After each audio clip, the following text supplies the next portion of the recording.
This week I'm doing a top end rebuild on my 951, or the one that I sold. But before we do that, I'm going to catch a few crabs.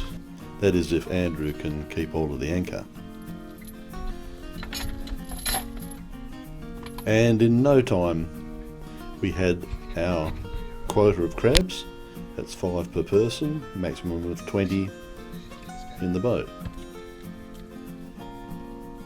So when I got them home, I put them in the freezer and chilled them down, and then cooked them up. And what a fantastic smell. A truly magnificent feast we're about to have. The only thing we needed was to zoom down to the good grocers and find some crispy bread and butter.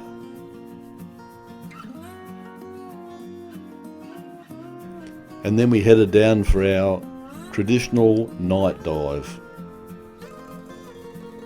And after the dive we had to sit around and solve the world's problems.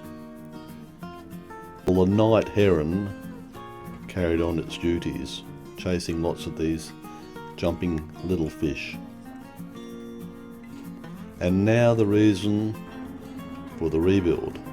I recently sold this and not good. Unfortunately, one day of use came back with a blown piston and a lot of damage to the engine liner on that cylinder. So the piston needed to be replaced, or both pistons, barrels, the works. And while I was at it, I rebuilt the carbies.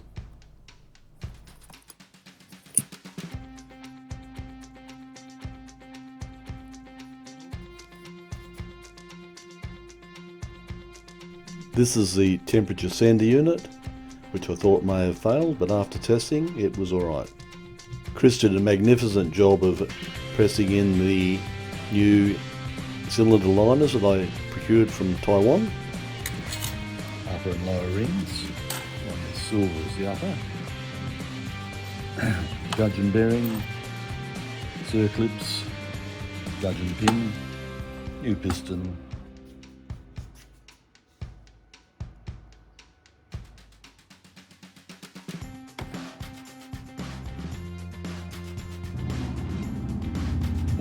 Bottom ring lettering up, and the top ring lettering up, and also the silver edge on it.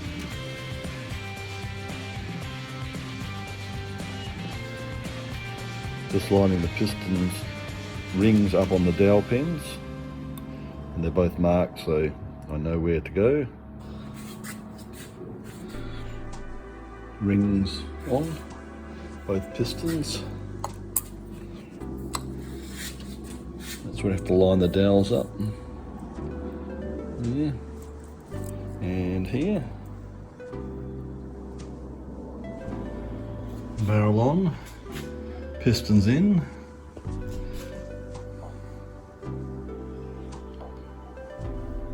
Arrows pointing to the exhaust. And there. Beauty. 8 anti-rattle O-rings. Go over here before the head gasket goes on, and they stop this rattling. Are all fitted.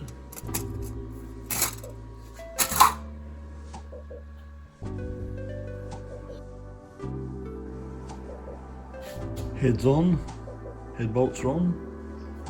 Time to tension them.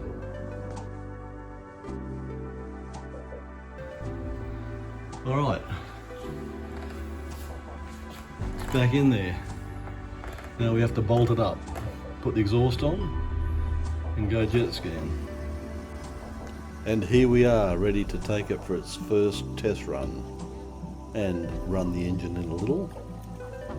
It's pretty slippery there on the old boat ramp. Jason's taking it very easily here, just making sure that everything's working and constantly feeling the head to make sure there's no overheating, and just giving it a gentle first run.